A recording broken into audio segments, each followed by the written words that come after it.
Brother Junior, your mic is off. Yeah. Yeah. ಎಲ್ಲರಿಗೂ ಸಹ ಸಂಜೆಯ ವಂದನೆಗಳು. ನಮ್ಮ ಕರ್ತನಾದ ಯೇಸು ಕ್ರಿಸ್ತನ ಅತಿ ಪರಿಶುದ್ಧವಾದಂತ ಹೆಸರಿನಲ್ಲಿ ನಿಮ್ಮೆಲ್ಲರಿಗೂ ಸಹ ವಂದನೆಗಳು. I really praise God for all the brothers and sisters who are gathered together to study God's word. ದೇವರ ವಾಕ್ಯವನ್ನು ಕಲಿಯುವುದಕ್ಕೆ ಇಲ್ಲಿ ಸೇರಿರುವಂತಹ ಎಲ್ಲಾ ಸಹೋದರ ಸಹೋದರಿಯರಿಗೆ ನಾನು ವಂದನೆಗಳನ್ನು ತಿಳಿಸ್ತೇನೆ ಮತ್ತು ದೇವರಿಗೆ ಸ್ತೋತ್ರ ಸಲ್ಲಿಸ್ತೇನೆ. It is really a joy to see the enthusiasm of God's people to learn about new truths from the scriptures. ದೇವರ ವಾಕ್ಯದಿಂದ ಹೊಸ ಸತ್ಯಗಳನ್ನು ಕಲಿಯುವುದಕ್ಕೋಸ್ಕರವಾಗಿ ದೇವ ಜನರಿಗಿರುವಂತಹ ಒಂದು ಆಸಕ್ತಿಯನ್ನು ನೋಡುವಾಗ ನಮಗೆ ಬಹಳ ಆನಂದ ಉಂಟಾಗುತ್ತದೆ. And I thank God for all the teachers who came and taught you lessons from God's word. ದೇವರ ವಾಕ್ಯದಿಂದ ನಿಮಗೆ ಪಾಠಗಳನ್ನು ಕಲಿಸಿದಂತ ಎಲ್ಲಾ ಉಪದೇಶಕರಿಗೋಸ್ಕರವಾಗಿ ನಾನು ದೇವರಿಗೆ ಸ್ತೋತ್ರ ಸಲ್ಲಿಸ್ತೇನೆ. And I request you all to remember Brother Junior and me in your prayers as we bring out the epistle of Romans to you. ನಾವು ರೋಮಪುರದ ಪತ್ರಿಕೆಯನ್ನು ನಿಮಗೆ ತರಲಿಕ್ಕಿರುವಾಗ ನನ್ನನ್ನು ಮತ್ತು ಸರ್ ಸ್ಯಾಮ್ಯತ್ ಅವರನ್ನ ನಿಮ್ಮ ಪ್ರಾರ್ಥನೆಗಳಲ್ಲಿ ನೆನಪಿಸಿಕೊಳ್ಳಬೇಕೆಂಬುದಾಗಿ ನಾನು ನಿಮ್ಮನ್ನು ಕೇಳಿಕೊಳ್ಳುತ್ತನಾಗಿದ್ದೇನೆ. Because the epistle of Romans is one of the most important literature or most important book in the Bible. ಯಾಕೆಂದ್ರೆ ರೋಮಾಪುರದವರಿಗೆ ಬರೆದ ಪತ್ರಿಕೆಯು ದೇವರ ವಾಕ್ಯದಲ್ಲಿ ಅಥವಾ ಸತ್ಯವೇದದಲ್ಲಿ ಬಹಳ ಪ್ರಾಮುಖ್ಯವಾದಂತಹ ಪುಸ್ತಕಗಳಲ್ಲಿ ಒಂದಾಗಿದೆ. And to complete the book of Romans in 5 hours, it is not easy. You can ask Brother Junior Jairaj. He studied in a Bible college. He knows that.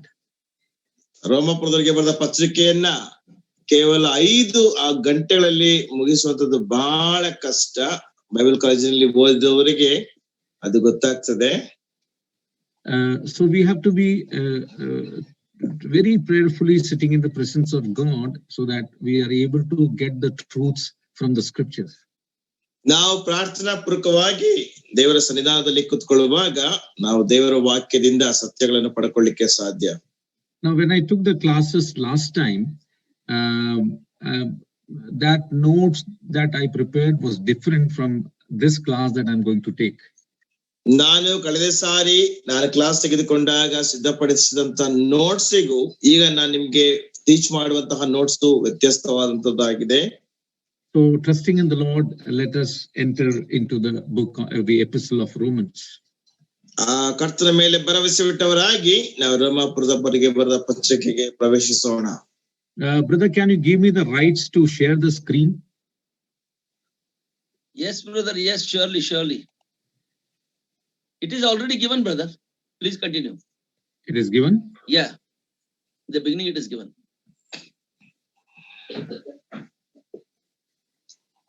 Yes. Yeah, it's visible? Yes, clearly. Okay. The book of Romans is one of the most interesting books in the New Testament. ರೋಮಾಪುರದವರಿಗೆ ಬರೆದ ಪತ್ರಿಕೆಯು ಹೊಸ ಒಡಂಬಡಿಕೆಯಲ್ಲಿ ಬಹಳ ಆಸಕ್ತಿದಾಯಕವಾದಂತಹ ಪುಸ್ತಕಗಳಲ್ಲಿ ಒಂದಾಗಿದೆ. And it is also a difficult book to understand from the Bible. ಮತ್ತು ದೇವರ ವಾಕ್ಯದಲ್ಲಿ ಅರ್ಥ ಮಾಡಿಕೊಳ್ಳಲಿಕ್ಕೆ ಕಷ್ಟಕರವಾದಂತಹ ಒಂದು ಪುಸ್ತಕವೂ ಸಹ ಇದಾಗಿದೆ. Now, on the screen you can see the Roman Empire. ಒಂದು ಪರದೆ ಮೇಲೆ ಅಥವಾ ಸ್ಕ್ರೀನ್ ಮೇಲೆ ನೀವು ನೋಡಬಹುದು ಆ ರೋಮನ್ ಎಂಪೈರ್ ಅಥವಾ ರೋಮ್ ಸಾಮ್ರಾಜ್ಯ. And Roman Empire was a very prominent empire in the world when we study about it in the Bible also. ನಾವು ದೇವರ ವಾಕ್ಯದಲ್ಲಿ ಕಲಿಯುವಾಗಲೂ ಸಹ ಈ ರೋಮ್ ಸಾಮ್ರಾಜ್ಯವು ಬಹಳ ಪ್ರಖ್ಯಾತಿಯಾದಂತಹ ಒಂದು ಸಾಮ್ರಾಜ್ಯವಾಗಿತ್ತು. And it was spread in quite a big area when Paul was there, when the Roman Empire was from Great Britain to Israel, it included Spain and Asia Minor. It was spread wide. ಬ್ರಿಟನ್ನಿಂದ ಇಸ್ರಾಯೇಲ್ವರೆಗೂ ಮತ್ತು Spain ನಿಂದ ಅದು ಬಹಳ ವಿಸ್ತಾರವಾಗಿ ವಿಸ್ತರಿಸಲ್ಪಟ್ಟಂತಹ ಒಂದು ಸಾಮ್ರಾಜ್ಯ ಅದಾಗಿತ್ತು ಪೌಲನ ಸಮಯದಲ್ಲಿ. And so Paul was a very important, or the Roman epistle to the Romans is a very important epistle because it has a very wide reach in the whole empire. ರೋಮಾಪುರದವರಿಗೆ ಬರೆದ ಪತ್ರಿಕೆಯು ಬಹಳ ಪ್ರಾಮುಖ್ಯವಾದಂತಹ ಪತ್ರಿಕೆ. ಯಾಕೆಂದ್ರೆ ಬಹಳ ವಿಸ್ತಾರವಾಗಿ ವಿಸ್ತರಿಸಲ್ಪಟ್ಟಂತಹ ಆ ಒಂದು ಸಾಮ್ರಾಜ್ಯಕ್ಕೆ ಬರೆದಂತಹ ಅಥವಾ ಆ ಒಂದು ಪಟ್ಟಣಕ್ಕೆ ಬರೆದಂತಹ ಒಂದು ಪತ್ರಿಕೆ ಆಗಿತ್ತು. So as we study the book of Romans today, in this class, I will just bring the introduction to the book of Romans so that we will get an idea what all is there or what all are we going to study. ನಾವು ಈ ಪುಸ್ತಕವನ್ನು ಕಲಿಯಲಿಕ್ಕಿರುವಾಗ ಈ ದಿನ ರೋಮಾಪುರದವರಿಗೆ ಬರೆದ ಪತ್ರಿಕೆಯ ಒಂದು ಪರಿಚಯವನ್ನು ಮಾತ್ರವೇ ನಾನು ನಿಮಗೆ ಕೊಡ್ಲಿಕ್ಕೆ ಇಷ್ಟಪಡ್ತೇನೆ. ಆಗ ಕೊಟ್ಟುದಾದ್ರೆ ನಾವು ಏನು ಕಲಿಯಲಿಕ್ಕೆ ಇದ್ದೇವೆ ಎಂಬುದಾಗಿ ನಿಮಗೆ ಒಂದು idea ಸಿಕ್ಕುವಂತದ್ದಾಗಿದೆ. So the first question that comes into our minds, what is the theme? What is it that is said in the book of Romans? So that we find in 1 verse 17. ರೋಮಾಪುರದವರಿಗೆ ಬರೆದ ಪತ್ರಿಕೆಯಲ್ಲಿ ಇರುವಂತಹ ಪ್ರಸ್ತಾಪ ಏನೆಂಬುದಾಗಿರುವಂತಹ ಮೊದಲನೇ ಪ್ರಶ್ನೆ ನಮಗೆ ಬರುವಾಗ ಅದನ್ನ ರೋಮಾಪುರದವರಿಗೆ ಬರೆದ ಪತ್ರಿಕೆ 1ನೇ ಅಧ್ಯಾಯ 17ನೇ ವಚನದಲ್ಲಿ ನಾವು ನೋಡ್ತೇವೆ. ಹೇಗೆಂದರೆ ದೇವರಿಂದ ದೊರಕುವ ನೀತಿಯು ಅದರಲ್ಲಿ ತೋರಿ ಬರುತ್ತದೆ. ನೀತಿವಂತನು ನಂಬಿಕೆಯಿಂದಲೇ ಬದುಕುವನೆಂಬ ಶಾಸ್ತ್ರೋಕ್ತಿಯ ಪ್ರಕಾರ ಆ ನೀತಿಯು ನಂಬಿಕೆಯ ಫಲವಾಗಿದ್ದು ನಂಬಿಕೆಯನ್ನು ಪ್ರಕಟಿಸುವಂತದ್ದಾಗಿದೆ. ಎಲ್ಲಾ ಮನುಷ್ಯರು ದೇವರ ಸನ್ನಿಧಿಯಲ್ಲಿ ಅಪರಾಧಿಗಳು. 1 verse 17 you have read? Yeah. Now when we look at the theme, it talks about the righteousness of God. ನಾವು ಪ್ರಸ್ತಾಪವನ್ನು ನೋಡುವಾಗ ಅದು ದೇವರ ನೀತಿಯ ಕುರಿತಾಗಿ ಮಾತನಾಡುವಂತದ್ದಾಗಿದೆ. There is a God who is right and there is a mankind which is wrong. ದೇವರು ನೀತಿವಂತನಾಗಿದ್ದಾನೆ ಮತ್ತು ಮನುಷ್ಯ ಕುಲವು ಅದು ಅನೀತಿವಂತರ ಸ್ಥಾನದಲ್ಲಿದೆ. So in this book we find how God is working how God has worked to bring those who are wrong or those who are in sin and making them to be right in the presence of God. ಈ ಪುಸ್ತಕದಲ್ಲಿ ನಮ್ಮ ದೇವರು ತಪ್ಪಾಗಿರುವಂತಹ ಮನುಷ್ಯ ಕುಲವನ್ನ ಕರ್ತನಾದ ಯೇಸು ಕ್ರಿಸ್ತನ ಮುಖಾಂತರವಾಗಿ ದೇವರ ಸನ್ನಿಧಾನಕ್ಕೆ ಹೇಗೆ ಕರೆತರುತ್ತಾನೆ, ಹೇಗೆ ನೀತಿವಂತರನ್ನಾಗಿ ಮಾಡ್ತಾನೆ ಎಂಬುದಾಗಿ ಈ ಪುಸ್ತಕದಲ್ಲಿ ಕಲಿಯುತ್ತೇವೆ. And the author is Apostle Paul, which we see in verse 1 and verse 1. Chapter 1 and verse 1. 1ನೇ ಅಧ್ಯಾಯ 1ನೇ ವಚನದಲ್ಲಿ ನಾವು ನೋಡುವ ಪ್ರಕಾರವಾಗಿ ಇದರ ಗ್ರಂಥಕರ್ತನು ಅಪೊಸ್ತಲನಾದ ಪೌಲನು ತಾನೇ ಆಗಿದ್ದಾನೆ. And also we know that this is written to the church in Rome. ಮತ್ತು ಹಾಗೆ ನಾವು ನೋಡುವಾಗ ಈ ಒಂದು ಪತ್ರಿಕೆಯನ್ನ ರೋಮಾಪುರದಲ್ಲಿರುವಂತಹ ಸಭೆಗೆ ಬರೆಯಲ್ಪಟ್ಟದ್ದಾಗಿದೆ. And that we find in 1 verse 7. ಅದನ್ನ 1ನೇ ಅಧ್ಯಾಯ 7ನೇ ವಚನದಲ್ಲಿ ನಾವು ಅದನ್ನ ಓದುತ್ತೇವೆ. And most probably this was written somewhere around AD 57. ಒಂದು ವೇಳೆ ಈ ಒಂದು ಪತ್ರಿಕೆಯನ್ನ ಸರಿಸುಮಾರು ಕ್ರಿಸ್ತ ಶಕ AD 57 57ರಲ್ಲಿ ಬರೆಯಲ್ಪಟ್ಟಿದೆ. And the place of writing, if we look in detail, which we will see later, we can find that the place of writing is Corinth, and most probably during the third missionary journey of Paul. ಮತ್ತು ಈ ಒಂದು ಬರವಣಿಗೆ ಎಲ್ಲಿಂದ ಬರೆಯಲ್ಪಟ್ಟಿದೆ ಎಂಬುದಾಗಿ ನಾವು ನಂತರದಲ್ಲಿ ಸವಿವರವಾಗಿ ನಾವು ನೋಡೋಣ. And when we come to ಬಹುಶಃ ಈ ಒಂದು ಪುಸ್ತಕವನ್ನು ಈ ಒಂದು ಪತ್ರಿಕೆಯನ್ನ ಕೊರಿಂಥ ಪಟ್ಟಣದಿಂದ ಬರೆದಂತದ್ದಾಗಿರಬಹುದು. And when we come to Romans 16 and verse 1, we find that Sister Phoebe carried, who from Cenchrea carried this epistle to the believers at Rome. ರೋಮಾಪುರದವರಿಗೆ ಬರೆದ ಪತ್ರಿಕೆ 16ನೇ ಅಧ್ಯಾಯ 1ನೇ ವಚನದಲ್ಲಿ ನಾವು ಓದುವಂತಹ ಸಮಯದಲ್ಲಿ ಸಹೋದರಿ ಫೀಬಿ ಈ ಒಂದು ಪತ್ರಿಕೆಯನ್ನ ರೋಮಾಪುರದ ಕಂಕ್ರೆಯಿಂದ ರೋಮಾಪುರಕ್ಕೆ ಆಕೆ ಕೊಂಡೊಯ್ತಾಳೆ.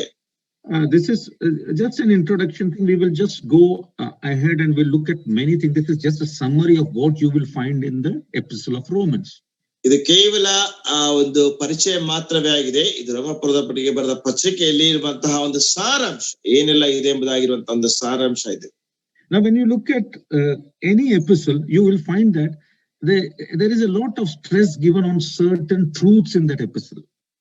ಯಾವುದೇ ಪತ್ರಿಕೆಗಳನ್ನು ನೀವು ನೋಡುವಂತಹ ಸಮಯದಲ್ಲಿ ಅದರಲ್ಲಿ ಕೆಲವು ಸತ್ಯಾಂಶಗಳಿಗೆ ಬಹಳವಾದಂತಹ ನಿಖರತೆಯನ್ನ ಕೊಡಲ್ಪಟ್ಟಿದೆ.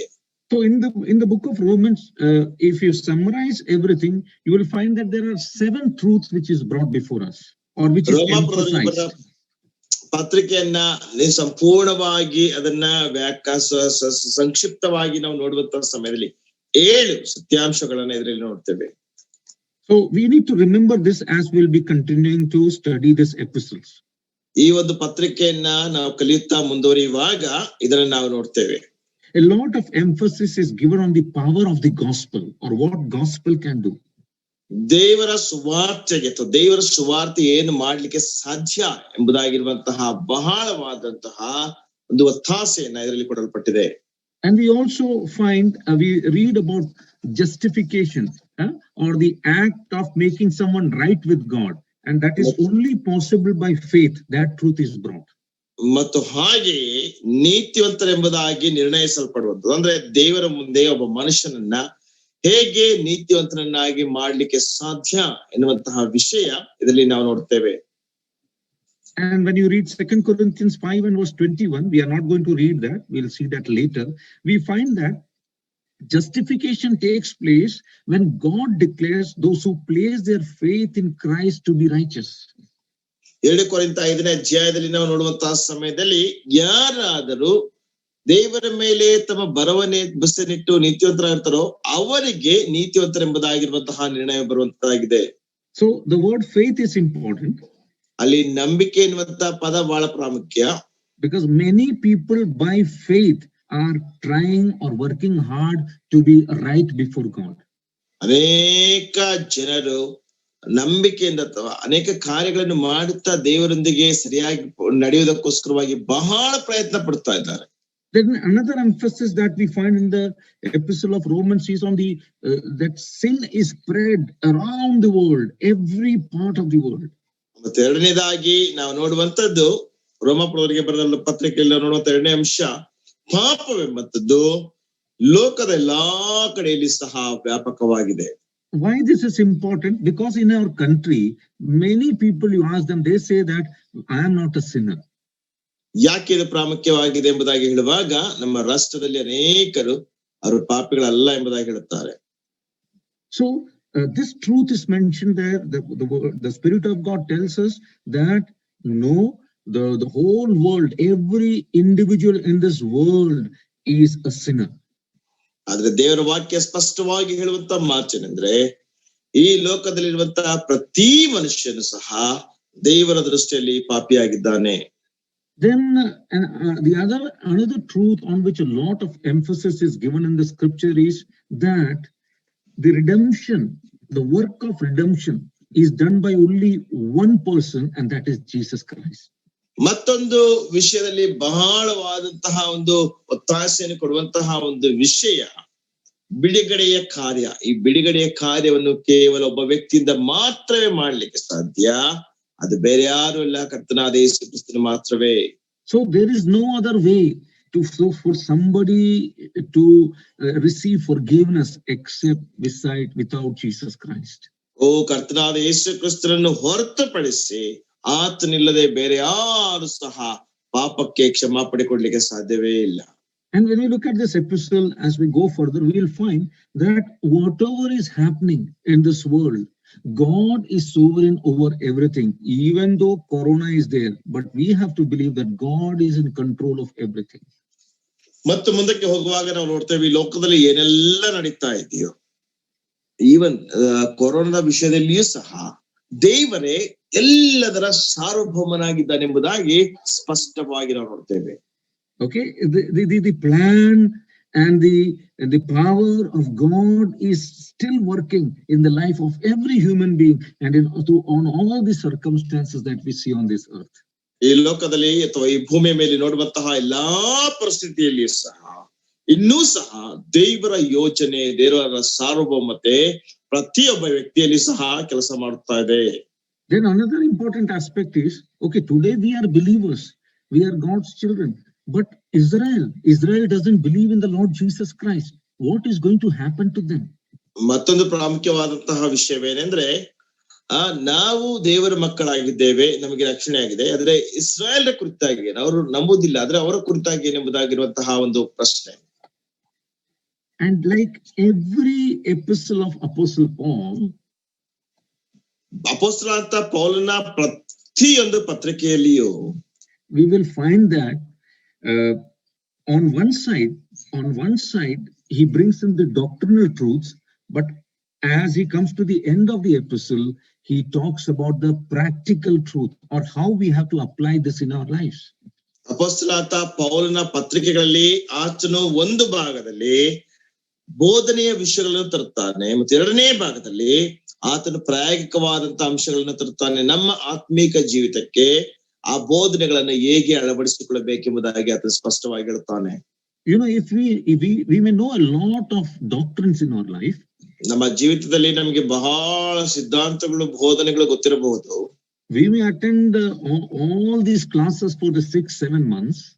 ನಾವು 6-7 ತಿಂಗಳು ಎಲ್ಲಾ ಕ್ಲಾಸ್ಗಳನ್ನು ನಾವು ಅಟೆಂಡ್ ಮಾಡಬಹುದು. But if there is no change in our life, what is the use of all this study? ಆದರೆ ಒಂದು ವೇಳೆ ನಮ್ಮ ಜೀವಿತದಲ್ಲಿ ಯಾವುದೇ ಬದಲಾವಣೆ ಕಂಡು ಬರದೇ ಇದ್ರೆ ಈ ಒಂದು ಅಧ್ಯಯನದ ಪ್ರಯೋಜನವಾದ್ರೂ ಏನು? So in the end of this epistle, you know, when you come to the last chapters 12 onwards, you will find God is asking us, okay, you have known this, now this is the kind of life, a holy life you have to live. So ಆ ಪುಸ್ತಕದ ಕೊನೆಯ ಭಾಗಕ್ಕೆ ಬರುವಾಗ 12ನೇ ಅಧ್ಯಾಯದಿಂದ ಆ ದೇವರು ಹೇಳುವಂತ ಮಾತೇನೆಂದ್ರೆ, ಈ ವಿಷಯಗಳನ್ನು ತಿಳಿತಾ ಬಂದಿದ್ದೀನಿ ನೀನು, ಇದರಿಂದ ಇನ್ನು ಪರಿಶುದ್ಧನಾಗಿ ಹೇಗೆ ಜೀವಿಸಬೇಕೆಂಬುದನ್ನು ಈ ನಿನ್ನ ಜೀವಿತಕ್ಕೆ ಅಳವಡಿಸಿಕೊಳ್ಳಬೇಕೆಂಬುದಾಗಿ ಆತನು ಹೇಳುತ್ತಾನೆ. Now when we are going to study Romans, just keep these 7 things in your mind, and when we study, just compare these truths with what we are studying. ಈ ಪತ್ರಿಕೆಯನ್ನು ನಾವು ಕಲಿಯುವಾಗ ಈ 7 ವಿಷಯಗಳನ್ನು ನಿಮ್ಮ ಮನಸ್ಸಿನ ಇಟ್ಟುಕೊಂಡು ನಾವು ಕಲಿಯುವಂತಹ ಸತ್ಯಾಂಶಗಳಿಗೆ ಈ ಅಂಶಗಳನ್ನ ಹೋಲಿಸಿ ನೋಡ್ರಿ. Okay, now I said that the author is Paul. ನಾನು ಹೇಳ್ತಾ ಬಂದೆ ಇದರ ಗ್ರಂಥಕರ್ತನು ಪೌಲನಾಗಿದ್ದಾನೆ. And we have a proof, and that is what we see in verse 1. Read that verse 1. ಯೇಸು ಕ್ರಿಸ್ತನ ದಾಸನು, ಅಪೊಸ್ತಲನಾಗುವುದಕ್ಕೆ ಕರೆಯಲ್ಪಟ್ಟವನು, ದೇವರ ಸುವಾರ್ತೆಯನ್ನು ಸಾರುವುದಕ್ಕೆ ನೇಮಿಸಲ್ಪಟ್ಟವನು ಆಗಿರುವ ಪೌಲನು. Yeah, Paul, a servant of the Lord Jesus Christ. So from this verse we come to know that this epistle has been written by Paul. ಈ ಪತ್ರಿಕೆಯು ಪೌಲನಿಂದ ಬರೆಯಲ್ಪಟ್ಟಿದೆ ಎಂಬುದಾಗಿ ಹೇಳೋದಕ್ಕೋಸ್ಕರವಾಗಿ ಪೌಲನು ತಾನೇ ಆತನು ಹೇಳುವಂತಹ ಮಾತೇನೆಂದ್ರೆ, ಅಪೊಸ್ತಲನಾಗುವುದಕ್ಕೆ ಕರೆಯಲ್ಪಟ್ಟಂತಹ ಪೌಲನು. And so far the scholars have not disagreed on this. They agree on this, the majority of them. ಇದುವರೆಗೂ ಸಹ ಎಲ್ಲಾ ಪಂಡಿತರು ಈ ವಿಷಯದಲ್ಲಿ ಯಾರು ಸಹ ಒಪ್ಪಿಲ್ಲ ಎಂಬುದಾಗಿ ಇಲ್ಲ, ಎಲ್ಲ ಸಹ ಇದುವರೆಗೂ ಸಹ ಅದನ್ನ ಒಪ್ಪಿಕೊಂಡಿದ್ದಾರೆ, ಪೌಲನೇ ಈ ಪತ್ರಿಕೆಯನ್ನು ಬರೆದಿದ್ದಾನೆ ಎಂಬುದಾಗಿ. Because when you compare it with the other epistles of Paul, if you look at the doctrinal content and the literary style, you find there is a similarity.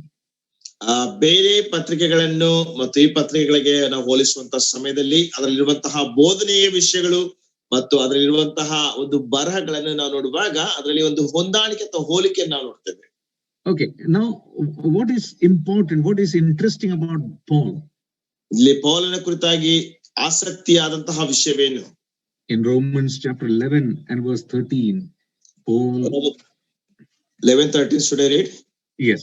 11ನೇ ಅಧ್ಯಾಯ 13ನೇ ವಚನದಲ್ಲಿ ನಾವು ಈ ರೀತಿಯಾಗಿ ನೋಡ್ತೇವೆ. ರೋಮಪುರದವರಿಗೆ ಬರೆದ ಪತ್ರಿಕೆ 11ನೇ ಅಧ್ಯಾಯ 13ನೇ ವಚನ, ಅನ್ಯ ಜನರಾಗಿರುವ ನಿಮ್ಮ ಸಂಗಡ ಮಾತಾಡುತ್ತೇನೆ, ನಾವು ಅನ್ಯ ಜನರಿಗೆ ಅಪೊಸ್ತಲರಾಗಿ ನನ್ನ ಉದ್ಯೋಗವನ್ನು ಗಣ್ಯತೆಗೆ ತರುತ್ತೇನೆ. Yeah, so we find here about the author, we read that he was the apostle to the Gentiles.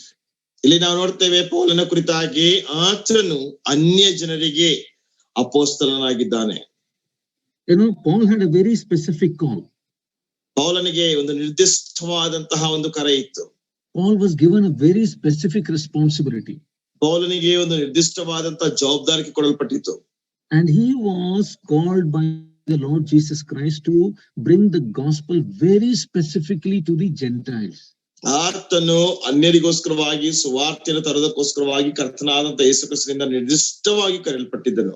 When you go to Galatians chapter 1 verse 15 and 16 and 2 and verse 7 and 8, that you can write down as a reference, that in both the places you will again find Paul through the Holy Spirit reiterating this truth, that he is very specifically called to preach the gospel to the Gentiles.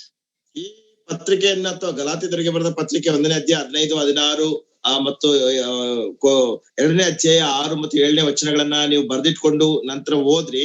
ಈ ಪತ್ರಿಕೆಗಳನ್ನ ನಾವು ಓದುವಂತ ಸಮಯದಲ್ಲಿ ಅಪೊಸ್ತಲನಾದ ಪೌಲನು ನಿರ್ದಿಷ್ಟವಾಗಿ ಅನ್ಯರಿಗೆ ಸುವಾರ್ತೆಯನ್ನು ಸಾರುವುದಕ್ಕೋಸ್ಕರವಾಗಿ ಕರೆಯಲ್ಪಟ್ಟಿದ್ದಾನೆಂಬುದಾಗಿ ನಮಗೆ ಗೊತ್ತಾಗುತ್ತದೆ. God has a specific call for every individual. ದೇವರಿಗೆ ಪ್ರತಿಯೊಬ್ಬ ವ್ಯಕ್ತಿಗೂ ಸಹ ಕರೆಯುವುದಕ್ಕೆ ಒಂದು ನಿರ್ದಿಷ್ಟವಾದಂತ ಒಂದು ಯೋಜನೆ ಇದೆ. Paul knew it. Paul knew it. ಪೌಲನಿಗೆ ಅದು ಗೊತ್ತಿತ್ತು.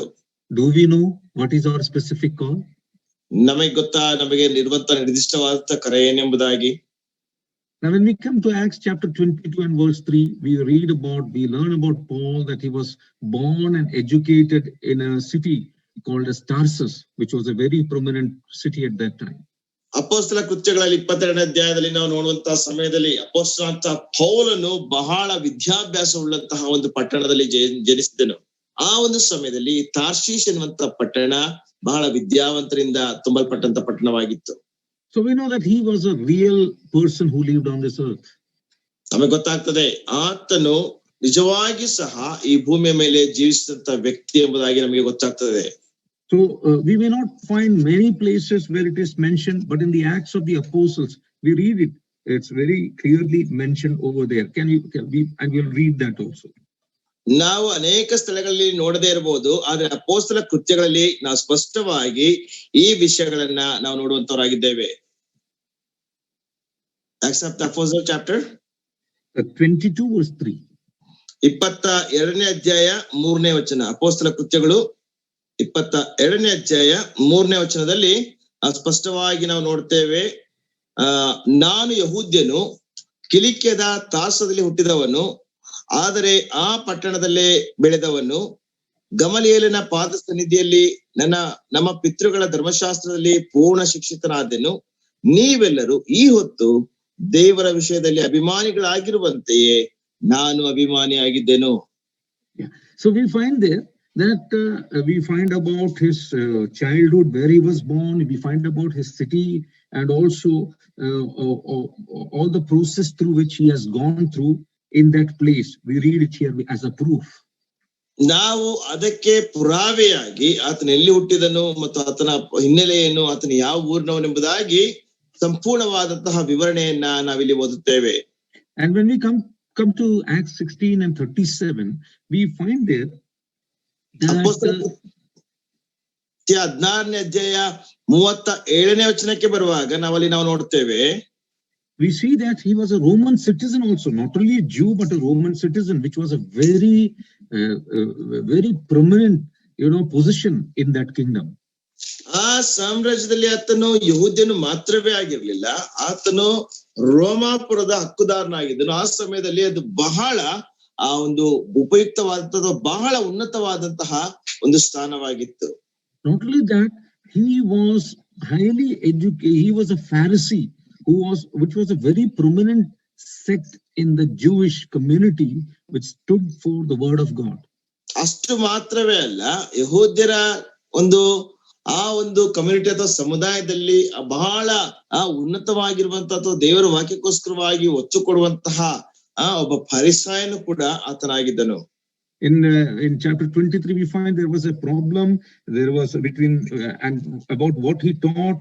Then he says, brethren, I am a Pharisee, the son of a Pharisee. ಅಲ್ಲಿ 25ನೇ ಅಧ್ಯಾಯದಲ್ಲಿ ಆತನು ಹೇಳುತ್ತಾನೆ, ಆತನು ಬೋಧಿಸಿದಂತ ನೋಡಿ ಆತನು ಹೇಳುವಂತ ಮಾತೇನೆಂದ್ರೆ, ನಾನು ಪರಿಸಾಯನಾಗಿದ್ದೇನೆ, ಒಬ್ಬ ಪರಿಸಾಯನ ಮಗನಾಗಿದ್ದೇನೆ ಎಂಬುದಾಗಿ ಆತನು ಹೇಳುತ್ತಾನೆ. That means he says, I'm the son of a Pharisee means he's telling that I am trained as a Pharisee. ಆತನು ನಾನೊಬ್ಬ ಪರಿಸಾಯನ ಮಗನು ಎಂಬುದಾಗಿ ಹೇಳುವಾಗ ಹೇಳುವಂತ ಮಾತೇನೆಂದ್ರೆ, ನಾನೊಬ್ಬ ಪರಿಸಾಯನಾಗಿ ಹುಟ್ಟಿದವನು ಎಂಬುದಾಗಿ ಆತನು ತನ್ನನ್ನು ಹೇಳಿಕೊಳ್ಳುತ್ತಾನೆ. And we have read just above that he got his training at one of the best teachers of the word of God in Israel, that is Gamaliel. ಆ ಸಮಯದಲ್ಲಿ ಇಸ್ರಾಯೇಲರ ಮಧ್ಯದಲ್ಲಿ ಅತ್ಯುತ್ತಮವಾಗಿ ದೇವರ ವಾಕ್ಯವನ್ನು ಉಪದೇಶಿಸುವಂತ ಉಪದೇಶಕನ ಬಳಿಯಲ್ಲಿ ಕಲಿತಂತವನಾಗಿದ್ದನು. ಅವನ ಹೆಸರು ಗಮಲಿಯೇಲನು. And we have read about that in Acts 22 and verse 3. That's why I have not given the reference there. ಅಲ್ಲಿ 22ನೇ ಅಧ್ಯಾಯ ಅಪೊಸ್ತಲರ ಕೃತ್ಯ 3ನೇ ವಚನದಲ್ಲಿ ನಾವು ಓದಿದ್ದೇವೆ, ಅದರಲ್ಲಿ ನಾನು ವಚನ ಭಾಗವನ್ನು ಕೊಡ್ಲಿಲ್ಲ. Not only that, he was a professional. He had a profession. What was his profession? His profession was making tents. That was his trade and business. ಅಷ್ಟು ಮಾತ್ರವೇ ಅಲ್ಲ, ಆತನೊಬ್ಬ ಉದ್ಯೋಗಸ್ಥನಾಗಿದ್ದನು. ಆತನ ಉದ್ಯೋಗ ಏನಂದ್ರೆ ಆ ಒಂದು ಗುಡಾರಗಳನ್ನು ಹೊಲಿಯುವಂತದ್ದು ಮತ್ತು ಮಾರುವಂತದ್ದು, ಅದು ಆತನ ಒಂದು ಉದ್ಯೋಗವಾಗಿತ್ತು. So he was working, he was into some kind of business. ಆತನೊಬ್ಬ ಉದ್ಯಮಿ ಆಗಿದ್ದನು ಅಥವಾ ಅವನೊಬ್ಬ ಕೆಲಸ ಮಾಡ್ತಾ ಇದ್ದನು. And also when we look at Paul's writing in Romans or any other writings, what is the method of his writing? He brings everything in a logical method. ಪೌಲನ ಪತ್ರಿಕೆಗಳನ್ನು ನೋಡುವಾಗ, ರೋಮಪುರದವರಿಗೆ ಬರೆದ ಪತ್ರಿಕೆ ಆಗಿರ್ಬೋದು ಅಥವಾ ಬೇರೆ ಪತ್ರಿಕೆಗಳನ್ನಾಗಿರ್ಬೋದು, ಆತನೆಲ್ಲವನ್ನು ಸಹ ಒಂದು ತಾರ್ಕಿಕವಾಗಿ ತರುವಂತವನಾಗಿದ್ದಾನೆ. Now when we look at the author who has written this epistle, we find that there are so many qualifications in him. ಈ ಒಂದು ಪತ್ರಿಕೆಯ ಬರಹಗಾರನನ್ನ ಅಥವಾ ಗ್ರಂಥಕರ್ತನನ್ನ ನಾವು ನೋಡುವಂತ ಸಮಯದಲ್ಲಿ ಆತನಲ್ಲಿ ಅನೇಕ ರೀತಿಯಾದಂತಹ ಒಂದು ಗುಣಲಕ್ಷಣಗಳಿವೆ. But do you know what he was? ಆದ್ರೆ ಆತನ ಯಾರಾಗಿದ್ದನು ಗೊತ್ತಾ? We read him as the one who persecuted the church. ನಾವು ಆತನ ಕುರಿತಾಗಿ ಓದುವಾಗ ಆತನು ದೇವರ ಸಭೆಯನ್ನು ಹಿಂಸಿಸುವಂತ ಹಿಂಸಕನಾಗಿದ್ದನು. He had all the knowledge of the Jewish scriptures, which is the Old Testament. ಆತನಿಗೆ ಯಹೂದ್ಯರ ಧರ್ಮಗ್ರಂಥವಾದಂತ ಹಳೆಯ ಒಡಂಬಡಿಕೆ ಎಲ್ಲಾ ಜ್ಞಾನ ಆತನಲ್ಲಿ ಇತ್ತು. But he was working against the God of Israel. ಆದ್ರೆ ಆತನು ಇಸ್ರಾಯೇಲ್ ದೇವರ ವಿರುದ್ಧವಾಗಿ ಕೆಲಸ ಮಾಡುವಂತವನಾಗಿದ್ದನು. But we know that in Acts chapter 9, we see the incidents where God caught hold of this enemy of the gospel. ಆದ್ರೆ ನಾವು ಅಪೊಸ್ತಲ ಕೃತ್ಯ 9ನೇ ಅಧ್ಯಾಯದಲ್ಲಿ ನಾವು ನೋಡ್ತೇವೆ, ಈ ಸುವಾರ್ತೆಯ ವಿರೋಧಿಯಾದಂತಹ ಪೌಲನನ್ನ ದೇವರು ಹಿಡಿಯುತ್ತಾನೆ. And God could use such a person who was working against God, changed him, transformed him, and used him for his glory. ದೇವರು ಅಂತ ಒಬ್ಬ ವ್ಯಕ್ತಿಯನ್ನ, ದೇವರ ಸುವಾರ್ತೆಗೆ ವಿರೋಧಿಯಾದಂತ ಒಬ್ಬ ವ್ಯಕ್ತಿಯನ್ನ ಹಿಡಿದು ಆತನ ರೂಪಾಂತರ ಪಡಿಸಿ ಆತನ ದೇವರಿಗೋಸ್ಕರವಾಗಿ ಉಪಯೋಗಿಸಿದನು. So dear brothers and sisters, whoever we are, ನನ್ನ ಪ್ರಿಯ ಸಹೋದರ ಸಹೋದರಿಯರೇ, ನಾವ್ ಯಾರೇ ಆಗಿದ್ದರು, when we have an encounter with Jesus, we cannot be the same. We will be a changed person. ನಾವು ಯೇಸುವಿನೊಟ್ಟಿಗೆ ಒಂದು ಸಂದರ್ಶನಕ್ಕೆ ಬಂದವಾಗ, ಆತನೊಟ್ಟಿಗೆ ಒಡಂಬಡಿಕೆಗೆ ಬಂದಂತ ಸಮಯದಲ್ಲಿ ನಾವು ಹಾಗೆ ಇರೋದಿಲ್ಲ, ನಾವು ಬದಲಾಗ್ತೇವೆ. Romans is all about the change that God brings in the life of people who had a real encounter with Jesus. ರೋಮಪುರದವರಿಗೆ ಬರೆದ ಪತ್ರಿಕೆಯಲ್ಲಿ ನಾವು ನೋಡುವಂತ ಸಮಯದಲ್ಲಿ ಕರ್ತನಾದ ಯೇಸು ಕ್ರಿಸ್ತನ ಜೊತೆಯಲ್ಲಿ ಯಾರ್ಯಾರು ಆತನ ಒಡನಾಟಕ್ಕೆ ಬರುತ್ತಾರೋ ಅಂತಹ ವ್ಯಕ್ತಿಗಳನ್ನು ಆತನು ಬದಲಾಯಿಸುವಂತ ವಿಷಯಗಳನ್ನು ನೋಡ್ತೇವೆ. Now, as we have learned certain things about the author, let us look into our lives and see how God can use us. ನಾವು ಇಷ್ಟರವರೆಗೆ ಬರಹಗಾರನ ಕುರಿತಾಗಿ ನಾವು ಕೇಳುತ್ತಾ ಬಂದೆವು. ಈಗ ನಮ್ಮ ಸ್ವಂತ ಜೀವಿತಗಳನ್ನು ನೋಡಿಕೊಂಡು ನಮ್ಮನ್ನು ಪರೀಕ್ಷಿಸಿಕೊಳ್ಳೋಣ, ದೇವರು ನಮ್ಮನ್ನು ಹೇಗೆ ಉಪಯೋಗಿಸ್ತಾ ಇದ್ದಾನೆ ಎಂಬುದಾಗಿ. Why did we look at about the author Paul? ನಾವ್ ಯಾತಕ್ಕೋಸ್ಕರವಾಗಿ ಗ್ರಂಥಕರ್ತನಾದ ಪೌಲನ ವಿಷಯದಲ್ಲಿ ನಾವು ನೋಡ್ತಾ ಬಂದೆವು? For the simple reason that how God prepares individuals. You know, look at his education, look at the way how the Lord brought him up and how God used him to write so many epistles in New Testament. ನಾವ್ ಯಾಕೆಂದ್ರೆ ದೇವರು ಒಬ್ಬ ವ್ಯಕ್ತಿಯ ಜೀವಿತದಲ್ಲಿ ಹೇಗೆ ಕಾರ್ಯ ಮಾಡ್ತಾನೆಂಬುದಾಗಿ ನಾವು ನೋಡ್ತೇವೆ. ಆತನು ಎಂತವನಾಗಿದ್ದನು, ಅವನ ಜೀವಿತ ಹೇಗಿತ್ತು ಎಂಬುದಾಗಿ ನಾವು ನೋಡ್ತೇವೆ. ದೇವರು ಅಂಥವನ್ನು ಹಿಡಿದು ಅನೇಕ ಪತ್ರಿಕೆಗಳನ್ನು ಬರೆಯುವುದಕ್ಕೋಸ್ಕರವಾಗಿ ಒಂದು ಆಯುಧವನ್ನಾಗಿ ಆತನನ್ನು ಉಪಯೋಗಿಸಿಕೊಳ್ಳುತ್ತಾನೆ. Now, brothers and sisters, how we can apply this in our lives? ನನ್ನ ಪ್ರಿಯ ಸಹೋದರ ಸಹೋದರಿಯರೇ, ಈ ಒಂದು ವಿಷಯವನ್ನ ನಮ್ಮ ಜೀವಿತಗಳಿಗೆ ಹೇಗೆ ಅಳವಡಿಸಿಕೊಳ್ಳಬಹುದು? Let us all individually look into our lives. ನಾವು ಪ್ರತಿಯೊಬ್ಬರು ಸಹ ವ್ಯಕ್ತಿಗತವಾಗಿ ನಮ್ಮ ಜೀವಿತಗಳನ್ನು ನೋಡಿಕೊಳ್ಳೋಣ. Look at the various stages which through God has brought us. ದೇವರು ನಮ್ಮನ್ನು ನಡೆಸಿಕೊಂಡು ಬಂದಂತಹ ವಿಭಿನ್ನವಾದಂತಹ ಹಂತಗಳನ್ನು ನೋಡ್ರಿ. And then after an encounter with Jesus, is he able to use us, taking those things that we have learned in the past? ಯೇಸುವಿನ ಜೊತೆಗೆ ಒಂದು ಒಡನಾಟಕ್ಕೆ ಬಂದ ಮೇಲೆ ನಾವು ಕಳೆದ ದಿನಗಳಲ್ಲಿ ಕಲಿತಂತಹ ವಿಷಯಗಳನ್ನ ನಾವು ಉಪಯೋಗಿಸಲಿಕ್ಕಾಗುವಂತೆ ಅದನ್ನು ಸಹಾಯ ಮಾಡಿದನು.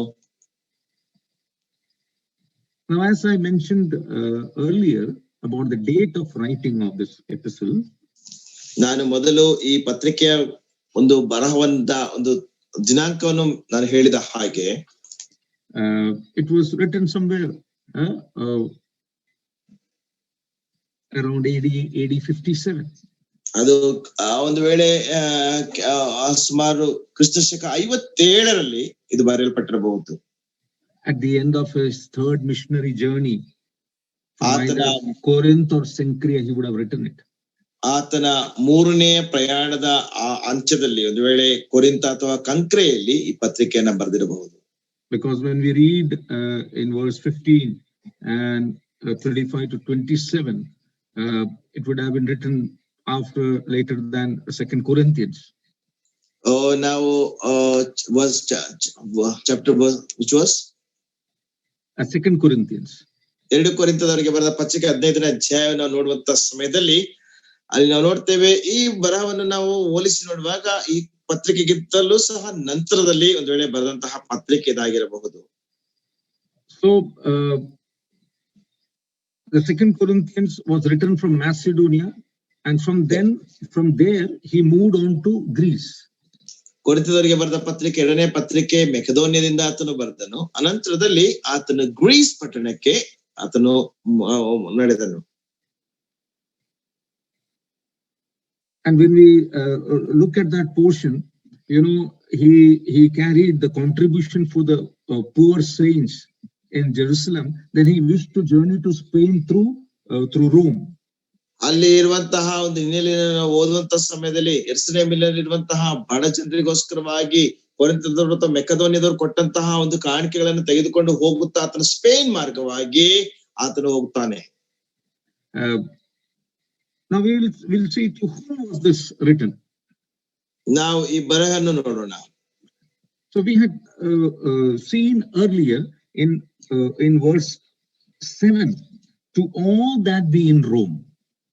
ನಾವು 7ನೇ ವಚನದಲ್ಲಿ ನಾವು ನೋಡುತ್ತಾ ಬಂದ ಹಾಗೆ ಆತನು ಆ ರೋಮದ ವಿಷಯದಲ್ಲಿ ಆತನು ಬರೆಯುವಂತನಾಗಿರ್ತಾನೆ ಅಥವಾ ಬರೆಯುವಂತನಾಗಿರ್ತಾನೆ.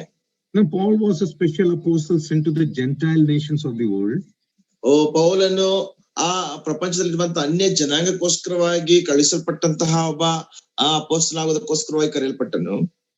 And Paul wanted to go to Rome, but he could never go to Rome actually.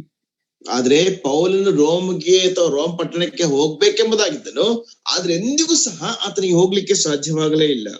That is what he read in verse 13. 13ನೇ ವಚನದಲ್ಲಿ ಆತನ ಈ ರೀತಿಯಾಗಿ ಬರೀತಾನೆ.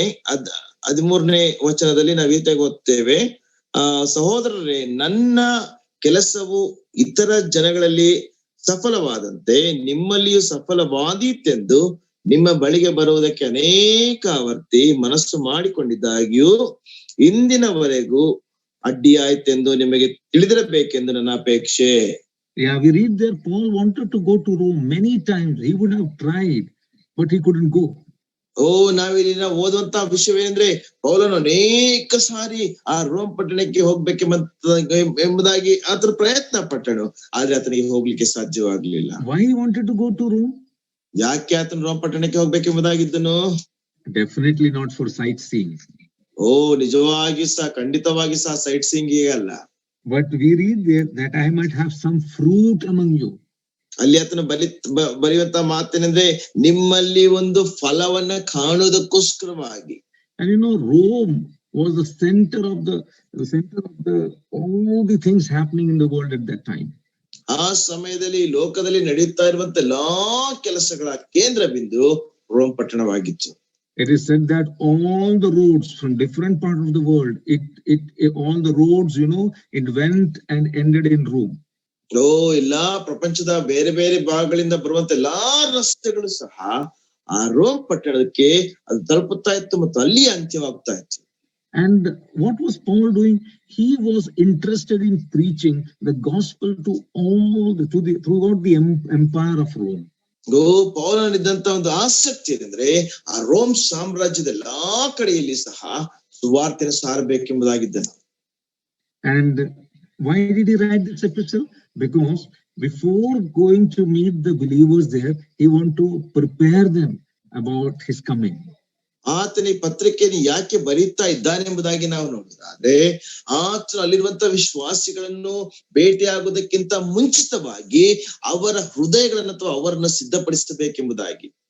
Now, many times this question comes in our mind: how would the church in Rome would have started? ಓ ನಮ್ಮ ಮನಸ್ಸಿಗೆ ಒಂದು ಆಲೋಚನೆ ಬರ್ಬೋದು, ರೋಮಾಪುರದಲ್ಲಿ ಸಭೆ ಹೇಗೆ ಪ್ರಾರಂಭವಾಗಿರ್ಬಹುದು. Who would have gone and worked there? ಅಲ್ಲಿ ಯಾರು ಹೋಗಿ ಕೆಲಸ ಮಾಡಿರಬಹುದು. Now, you know, when we read the Bible, we don't find any information about how the church or the assembly in Rome was started. ನಾವು ದೇವರ ವಾಕ್ಯವನ್ನು ಓದುವಾಗ ರೋಮಾಪುರದಲ್ಲಿ ಸಭೆ ಹೇಗೆ ಪ್ರಾರಂಭವಾಯಿತು, ಯಾರು ಸ್ಥಾಪಿಸಿರುವುದಾಗಿ ಯಾವ ಒಂದು ಮಾಹಿತಿ ನಮಗೆ ಸಿಕ್ಕೋದಿಲ್ಲ. Today, many people, you know, from other churches claim that Peter was the founder of the church at Rome. ಆದ್ರೆ ಈ ದಿನ ಅನೇಕ ಜನರು ಹೇಳುವಂತ ಮಾತೇನೆಂದ್ರೆ ಆ ದಿನದಲ್ಲಿ ರೋಮಾಪುರದಲ್ಲಿ ಸಭೆ ಸ್ಥಾಪನೆ ಮಾಡಿದಂತದ್ದು ಪೇತ್ರನು ಎಂಬುದಾಗಿ ಹೇಳುತ್ತಾರೆ. But you know, we don't find any proof about that in the Bible. ಆದ್ರೆ ದೇವರ ವಾಕ್ಯದಲ್ಲಿ ಅದಕ್ಕೆ ಸಾಬೀತುಪಡಿಸುವಂತ ಯಾವ ಪುರಾವೆಯನ್ನು ಸಹ ನಾವು ನೋಡೋದಿಲ್ಲ. Because when we study the Bible, we don't even find that Peter would have gone to Rome.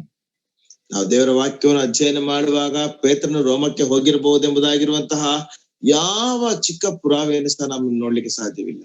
But there are a few churches which teach that this church at Rome was founded by Peter. ಒಂದು ವೇಳೆ ಅಲ್ಲಿರುವಂತ ಕೆಲವು ಸಭೆಗಳಲ್ಲಿ ಒಂದು ವೇಳೆ ಈ ಸಭೆಯು ಸಹ ರೋಮಪುರದಲ್ಲಿರುವಂತಹ ಸಭೆಯು ಸಹ ಪೇತ್ರನಿಂದ ಅದು ಕಂಡುಹಿಡಿಯಲ್ಪಟ್ಟಿರಬಹುದು.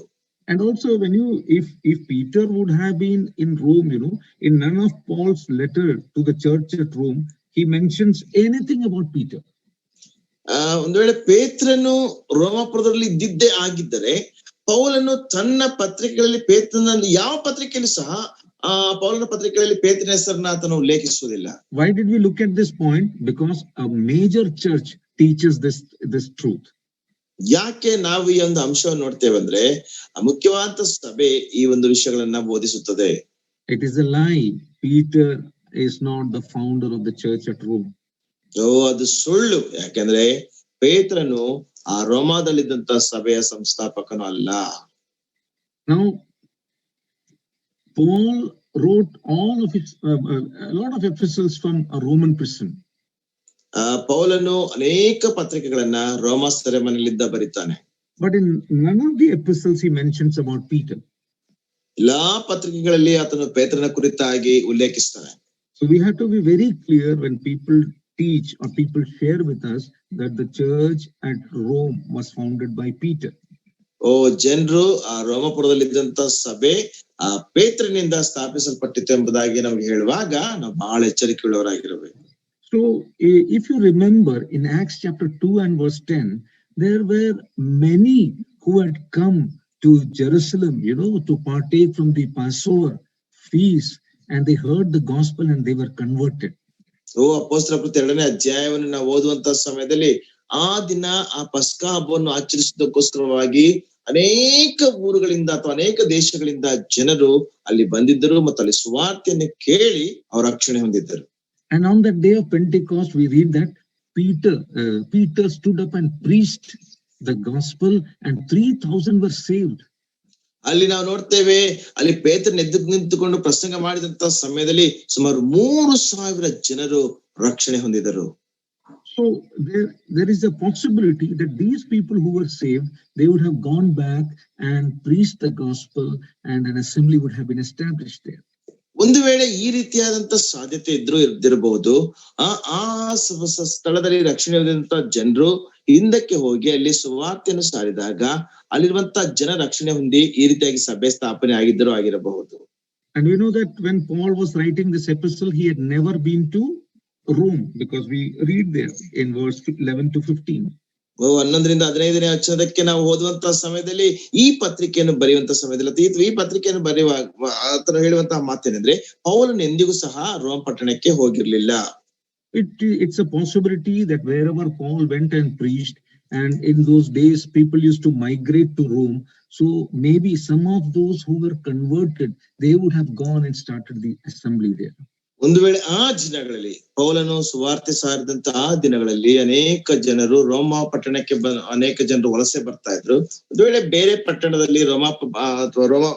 ಪಟ್ಟಣದಲ್ಲಿ ಪೌಲನಿಂದ ಸುವಾರ್ತೆಯನ್ನು ಕೇಳಿ ರಕ್ಷಣೆ ಹೊಂದಿದಂತ ಜನರು ರೋಮಾಪುರಕ್ಕೆ ಬಂದು ಸುವಾರ್ತೆಯನ್ನು ಸಾರಿದಾಗ ಒಂದು ವೇಳೆ ರಕ್ಷಣೆ ಹೊಂದಿ ಸಭೆ ಸ್ಥಾಪನೆ ಆಗಿರಬಹುದು. That are the truths that we know about how the church was found in Rome. ಆ ರೀತಿಯಾಗಿ ಒಂದು ವೇಳೆ ಸಭೆ ಸ್ಥಾಪನೆ ಆಗಿರಬಹುದು ಎಂಬಂತಹ ಒಂದು ಸತ್ಯಾಂಶಗಳನ್ನು ನಾವು ತಿಳ್ಕೊಳ್ಬಹುದು. Now, what was the condition or the spiritual condition of the church at Rome? ರೋಮಪುರದಲ್ಲಿದ್ದಂತಹ ಸಭೆಯ ಆತ್ಮಿಕ ಪರಿಸ್ಥಿತಿ ಏನಾಗಿತ್ತು? When we read the epistle, we find that the church at Rome consisted of Jews and Gentiles, but more of Gentiles. ಅಲ್ಲಿ ಆ ರೋಮಾಪುರದಲ್ಲಿರುವಂತಹ ಸಭೆಯ ಒಂದು ಪರಿಸ್ಥಿತಿ ನಾವು ನೋಡುವಂತ ಸಮಯದಲ್ಲಿ ಆ ಯಹೂದ್ಯರು ಮತ್ತು ಅನ್ಯರು ಇದ್ದಂತ ಒಂದು ಸಭೆ ಆಗಿತ್ತು. ಆದ್ರೆ ಹೆಚ್ಚಾದಂತ ಸಂಖ್ಯೆಯಲ್ಲಿ ಅನ್ಯರೇ ಇದ್ದರು. And when we look at the Acts of the Apostles, we find that there was lot of problems when the Jews and the Gentiles came together, believers came together. ನಾವು ಅಪೊಸ್ತಲ ಕೃತ್ಯಗಳಲ್ಲಿ ನಾವು ಓದ್ತೇವೆ, ಅನ್ಯರು ಮತ್ತು ಯಹೂದ್ಯ ವಿಶ್ವಾಸಿಗಳು ಒಟ್ಟಾಗಿ ಬಂದಂತ ಸಮಯದಲ್ಲಿ ಅನೇಕ ಸಮಸ್ಯೆಗಳು ಬರ್ತಾ ಇದ್ದವು. So there would have been, incidents where there were issues and reconciliation between the Jews and the Gentiles was hindered. ಒಂದು ವೇಳೆ ಆ ದಿನಗಳಲ್ಲಿ ಯಹೂದ್ಯರು ಮತ್ತು ಅನ್ಯರಲ್ಲಿ ಮಧ್ಯದಲ್ಲಿ ಆಗಬೇಕಾಗಿದ್ದಂತ ಒಂದು ಹೊಂದಾಣಿಕೆ ಅಥವಾ ಆ ಒಂದು ಒಂದಾಗುವಂತ ವಿಷಯದಲ್ಲಿ ಅನೇಕ ಸಮಸ್ಯೆಗಳು ಬಂದಿರಬಹುದು. One of the reason was the Jews were not able to understand, the Jewish believers were not able to understand how can God, consider the Gentiles and Jews as equal. ಅಲ್ಲಿರುವಂತ ಯಹೂದ್ಯ ವಿಶ್ವಾಸಿಗಳಿಗೆ ಅರ್ಥ ಆಗ್ತಿರ್ಲಿಲ್ಲ, ಹೇಗೆ ಯಹೂದ್ಯರನ್ನು ಮತ್ತು ಅನ್ಯರನ್ನು ದೇವರು ಒಂದಾಗಿ ಪರಿಗಣಿಸುತ್ತಾನೆಂಬುದಾಗಿ. Today also many believers find the difficulty in this. ಅನೇಕ ವಿಶ್ವಾಸಿಗಳು ಈ ದಿನವೂ ಸಹ ಇದರಲ್ಲಿ ಅನೇಕ ರೀತಿಯಾದ ಸಮಸ್ಯೆಗಳನ್ನು ಕಂಡುಕೊಳ್ಳುತ್ತಾರೆ. But we need to understand whoever we are equal in the sight of, in the eyes of God. ನಾವು ಅರ್ಥ ಮಾಡಿಕೊಳ್ಳಬೇಕಾದಂತ ವಿಷಯವೇನೆಂದ್ರೆ, ನಾವ್ ಯಾರೇ ಆಗಿದ್ದರೂ ಸಹ ದೇವರ ದೃಷ್ಟಿಯಲ್ಲಿ ಸಮಾನರಾಗಿದ್ದೇವೆ. In the church of God, we cannot have this low position, this high position. All this is removed by Jesus Christ, our Lord. ದೇವರ ಸಭೆಯಲ್ಲಿ ಉನ್ನತವಾದಂತ ಸ್ಥಾನ, ಆ ಕೀಳುಮಟ್ಟಂತ ಸ್ಥಾನ ಎಂಬಂತ ಯಾವುದೇ ರೀತಿಯಾದಂತ ಭೇದ ಭಾವವಿಲ್ಲ. ದೇವರೆಲ್ಲರೂ ತೆಗೆದುಹಾಕಿ ನಮ್ಮನ್ನು ಕರ್ತನಾದ ಯೇಸು ಕ್ರಿಸ್ತನಲ್ಲಿ ಒಂದೇ ಆಗಿ ಮಾಡಿದ್ದಾನೆ. And so there was a problem in the church of Rome because the Judaizing teachers, or those who were converted from Jews to Christianity, they were teaching something different. ಅಲ್ಲಿ ಈ ರೀತಿಯಾದಂತ ಒಂದು ಸಮಸ್ಯೆ ಇತ್ತು. ಏನೆಂದ್ರೆ, ಅಲ್ಲಿಂದ ಯಹೂದ್ಯರಿಂದ ನಂಬಿದಂತಹ ವಿಶ್ವಾಸಿಗಳು ಆ ಯಹೂದ್ಯದಿಂದ ಬಂದಂತಹ ಆ ಒಂದು ಕೆಲವು ವಿಷಯಗಳನ್ನ ಸಭೆಯಲ್ಲಿ ಬೋಧಿಸುತ್ತಾ ಇದ್ದರು. For example, when we go further, we will find that the Judaizers, they were saying, some of them are saying we should follow the law also. ಉದಾಹರಣೆಗೆ ನಾವು ನೋಡುವಾಗ ಯಹೂದ್ಯರಿಂದ ಹಿನ್ನೆಲೆಯಿಂದ ಬಂದಂತ ಕೆಲವರು ಅವ್ರು ಹೇಳ್ತಾ ಇದ್ದಂತ ವಿಷಯವೇನೆಂದ್ರೆ, ನಾವು ಧರ್ಮಶಾಸ್ತ್ರವನ್ನು ಸಹ ಅನುಸರಿಸಬೇಕು. Now we come to the theme. What is the theme of this gospel? ನಾವು ಈ ಒಂದು ಪತ್ರಿಕೆಯ ಪ್ರಸ್ತಾಪವೇನೆಂಬುದ ಭಾಗಕ್ಕೆ ನಾವು ಬರ್ತೇವೆ. That we have read in chapter 1, verse 16 and 17. ನಾವು ಅದನ್ನ 1ನೇ ಅಧ್ಯಾಯ 16 ಮತ್ತು 17ನೇ ವಚನದಲ್ಲಿ ನಾವು ಈಗಾಗಲೇ ಓದಿದ್ದೇವೆ. If you want to understand the theme more, you can go to chapter 3, verse 21 to 26. ನೀವು ಆ ಒಂದು ಪ್ರಸ್ತಾಪವನ್ನು ಹೆಚ್ಚಾಗಿ ಅರ್ಥ ಮಾಡಿಕೊಳ್ಳಬೇಕಾದ್ರೆ 3ನೇ ಅಧ್ಯಾಯ 21ರಿಂದ 23ನೇ ವಚನದವರೆಗೆ ಅಥವಾ 26ನೇ ವಚನದವರೆಗೆ ನೀವು ಓದಬೇಕು. It is, what do we find in the theme? ನಾವು ಪ್ರಸ್ತಾಪದಲ್ಲಿ ಏನು ಓದ್ತೇವೆ? Theme means what is the summary of that is given in this 16 chapters. 16 ಅಧ್ಯಾಯಗಳ ಒಂದು ಸಾರಾಂಶ ಈ ಪ್ರಸ್ತಾಪದಲ್ಲಿ ಕೊಡಲ್ಪಟ್ಟಿದೆ. Or what is the heart of this letter? ಅಥವಾ ಈ ಪತ್ರಿಕೆಯ ಒಂದು ಕೇಂದ್ರ ಭಾಗ ಏನು? And it is very interesting. ಇದು ಬಹಳ ಆಸಕ್ತಿದಾಯಕವಾಗಿದೆ. There are 3 components. ಇದರಲ್ಲಿ 3 ಸಲಕರಣೆಗಳಿವೆ. Number 1, the righteousness of God. ಮೊದಲನೇದಾಗಿ ದೇವರ ನೀತಿ. Number 2, justification by faith. ಮತ್ತು ಎರಡನೇದಾಗಿ ನಂಬಿಕೆಯಿಂದ ನೀತಿವಂತರಾಗಿ ನಿರ್ಣಯಿಸಲ್ಪಡುವುದು. Third is salvation, which is provided only and only in Jesus Christ. ಮತ್ತು ಮೂರನೇದಾಗಿ ರಕ್ಷಣೆಯು ಯೇಸು ಕ್ರಿಸ್ತನಿಂದ ಮಾತ್ರವೇ ಒದಗಿಸಲ್ಪಡುವಂತದ್ದು. Now this we have to keep in mind when we are studying this epistle. ಈ ಒಂದು ಪತ್ರಿಕೆಯನ್ನು ನಾವು ಕಲಿಯುವಾಗ ಈ ಒಂದು ವಿಷಯಗಳನ್ನ ಮನಸ್ಸಿನಲ್ಲಿ ಇಟ್ಟುಕೊಳ್ಳಬೇಕು. Remember these 3 things. ಈ 3 ವಿಷಯಗಳನ್ನ ನೆನಪಲ್ಲಿ ಇಟ್ಕೊಳ್ರಿ. That the righteousness of God is available to all who are justified by faith in the salvation provided in Jesus Christ. ಕರ್ತನಾದ ಯೇಸು ಕ್ರಿಸ್ತನಲ್ಲಿ ಒದಗಿಸಲ್ಪಟ್ಟಂತಹ ರಕ್ಷಣೆಯಲ್ಲಿ ನಂಬಿಕೆ ಇಟ್ಟಂತ ಪ್ರತಿಯೊಬ್ಬರಿಗೂ ಸಹ ದೇವರಿಂದ ಈ ನೀತಿವಂತರೆಂಬಂತ ನಿರ್ಣಯ ದೊರಕುವಂತದ್ದಾಗಿದೆ. Now we will look at another important aspect, or what is the purpose with which this letter is written, or what was the occasion when this was written. ಮತ್ತು ಇನ್ನೊಂದು ವಿಷಯಕ್ಕೆ ನಾವು ಬರೋಣ. ಈ ಪತ್ರಿಕೆಯನ್ನು ಬರೆದಂತಹ ಒಂದು ಸಂದರ್ಭ ಅಥವಾ ಈ ಪತ್ರಿಕೆಯನ್ನು ಬರೆದಂತ ಒಂದು ಉದ್ದೇಶ ಏನಾಗಿತ್ತು? You know, when Paul is writing this epistle, he had certain theological truths which he wanted to bring, and also some practical truths he wanted to bring to the believers.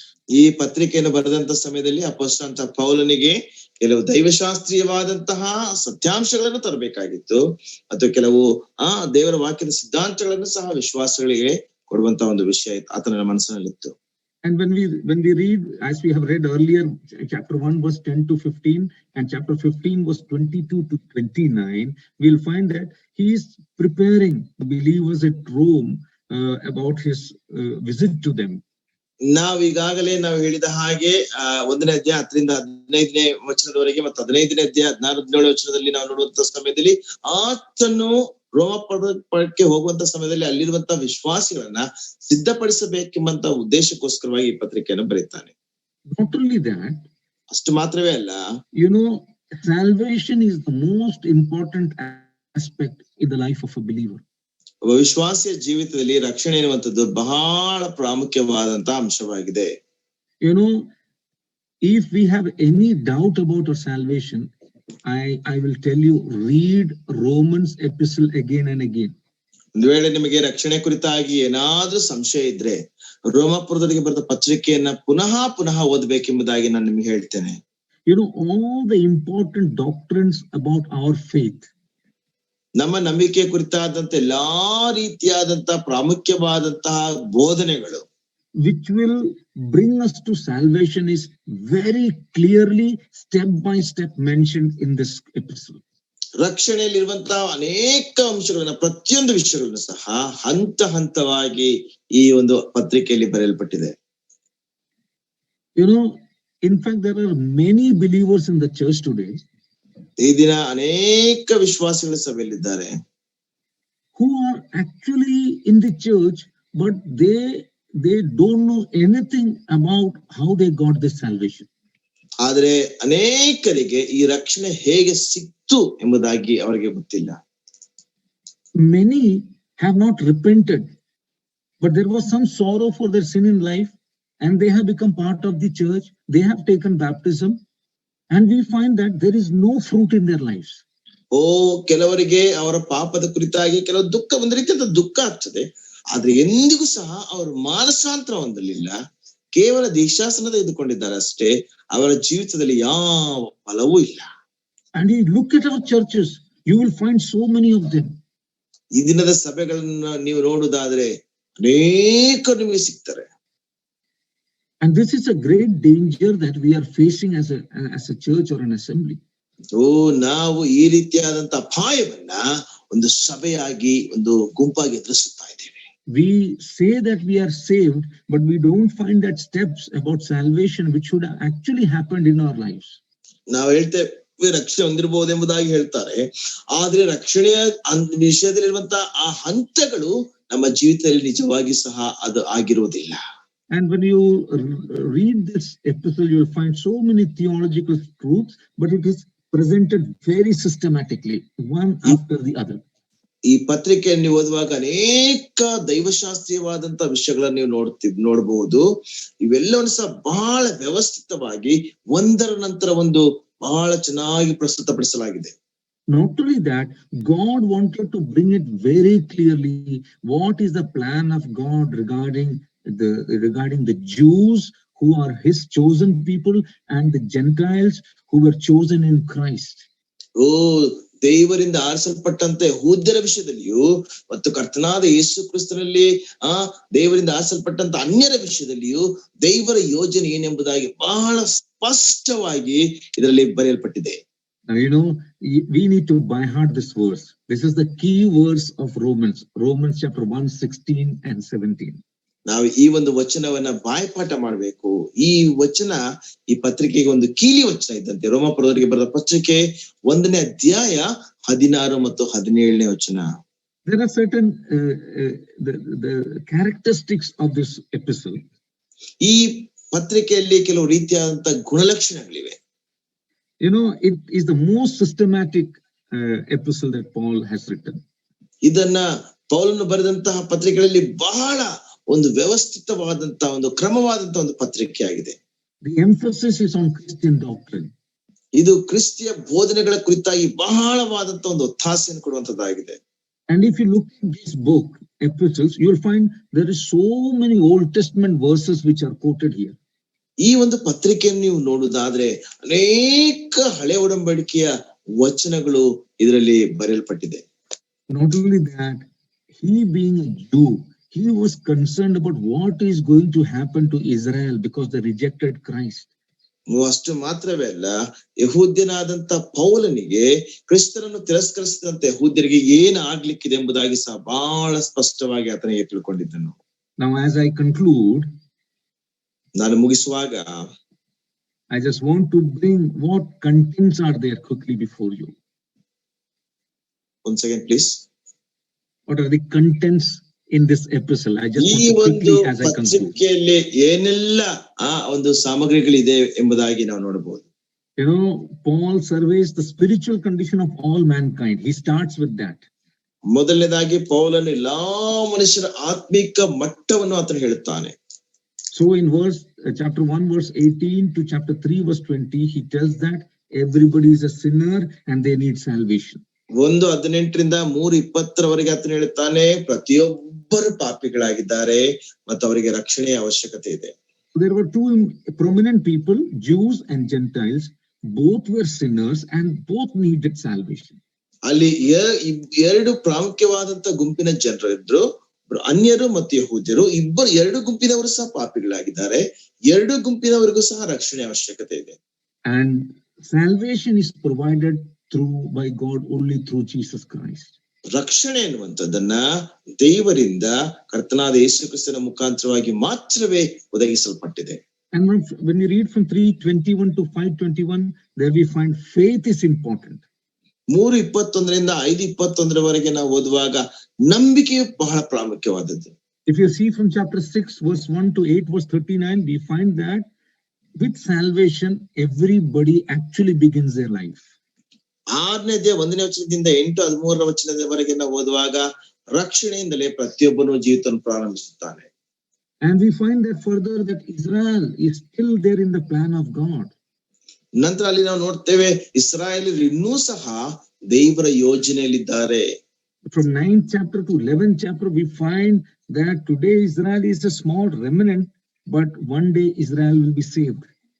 9ರಿಂದ 12ನೇ ಅಧ್ಯಾಯದವರೆಗೆ ನಾವು ನೋಡುವಂತ ಸಮಯದಲ್ಲಿ ಈ ದಿನ ನಾವು ನೋಡುವಂತ ಇಸ್ರಾಯೇಲರು ಕೇವಲ ಒಂದು ಶೇಷವಾಗಿದ್ದಾರೆ.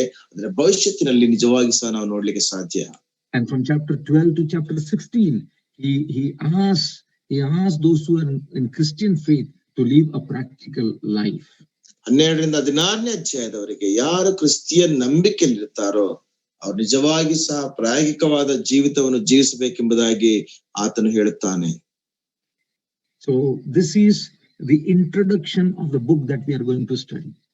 ಇದು ನಾವು ಅಧ್ಯಯನ ಮಾಡಲಿಕ್ಕೆ ಇರುವಂತಹ ಪುಸ್ತಕದ ಪರಿಚಯ.